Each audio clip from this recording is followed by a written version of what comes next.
भी रहा होगा इसका नाम, पादरी सादरी मेला जो भी है, वो भूलवश रहा होगा, अज्ञानतावश रहा होगा।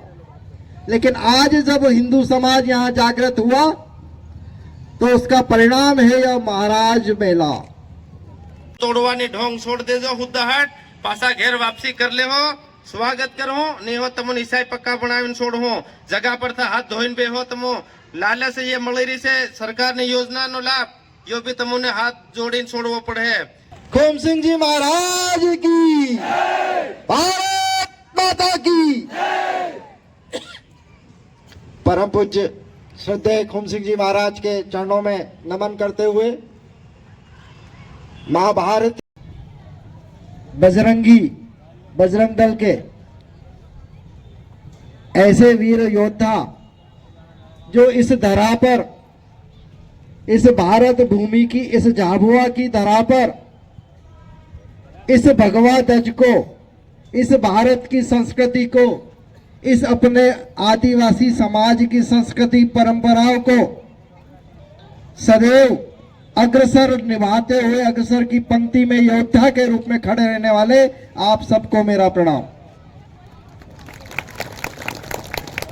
जैसा कि आज विषय है शौर्य यात्रा, शौर्य का विषय है।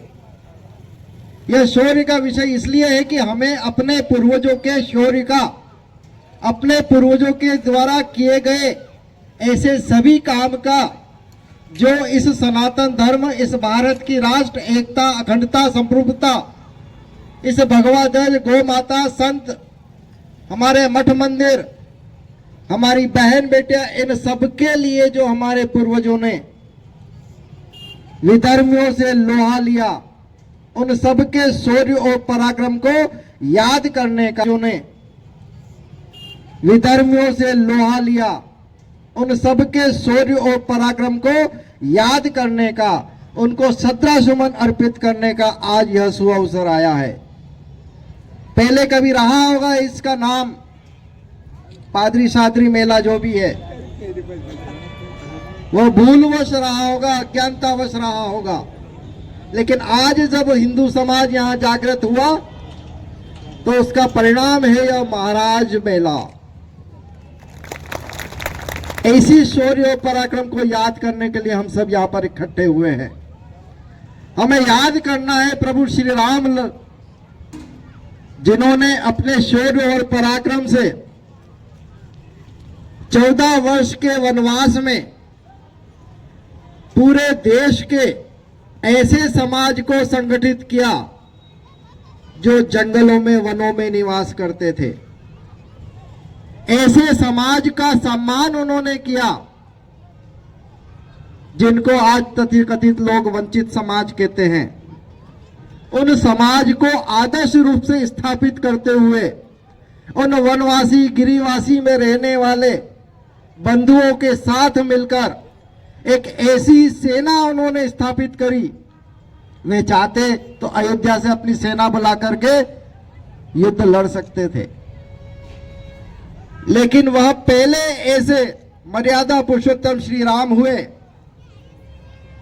जो शासन को, जो सत्ता को उस गरीब वनवासी बंधु के घर पे लेके आए। ऐसे मर्यादा पुरुषोत्तम श्री राम लला के शौर्य का याद करने का दिन है।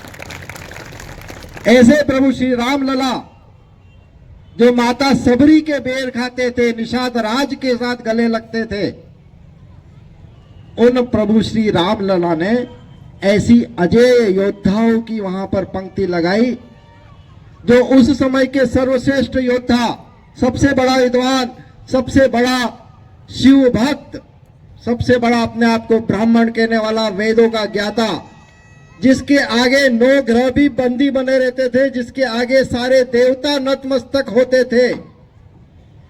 ऐसे उस समय के सबसे बड़े श्रेष्ठ आचरण के विरुद्ध करने वाला काम महापराक्रमी रावण का भी अंत ऐसे ही वनवासी बंधुओं के सहयोग से किया था।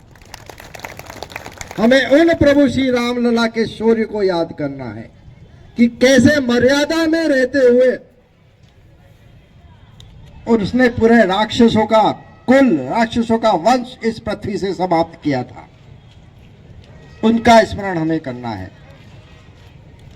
कैसे प्रभु श्री कृष्ण ने अपनी बांसुरी त्याग कर सुदर्शन चक्र अपनाया था, उनके शौर्य और पराक्रम को याद करना था। उनके गीता में दिए हुए वचन को हमें याद करना है। उन्होंने कहा था कि चाहे हमारा परम मित्र हो, चाहे हमारा रिश्तेदार हो, चाहे हमारे पितामह अते की दादा हो, चाहे हमारे बड़े पिता के लड़के हों, गौरव जितने भी थे, चाहे हमारे कुल के गुरु हो कृपाचार्य, चाहे हमारे गुरु हो द्रोणाचार्य, ये सब उनके उस समय के विधर्मियों की सेना के साथ खड़े थे, कौरवों के साथ खड़े थे। तो भगवान श्री कृष्ण ने कहा है कि चाहे हमारा कितना भी सगा रिश्तेदार हो, लेकिन अगर वो धर्म के खिलाफ खड़ा है, अधर्म के साथ खड़ा है, तो उसका समूल नष्ट होना, समूल नाश करना ही हम सबका परम धर्म है। ये हमको सोचना है कि हमारे गांव में, हमारे परिवार में कौन हमसे धर्म से विमुख हो रहा है, क्यों हो रहा है, चाहे कितना भी सगा रिश्तेदार हो। अगर वो धर्म के विरुद्ध है तो उसे धर्म का ज्ञान दो, और अगर नहीं सुधरे तो उस अधर्मी का समूल नष्ट करने का ज्ञान प्रभु श्री कृष्ण ने हमको गीता में दिया था।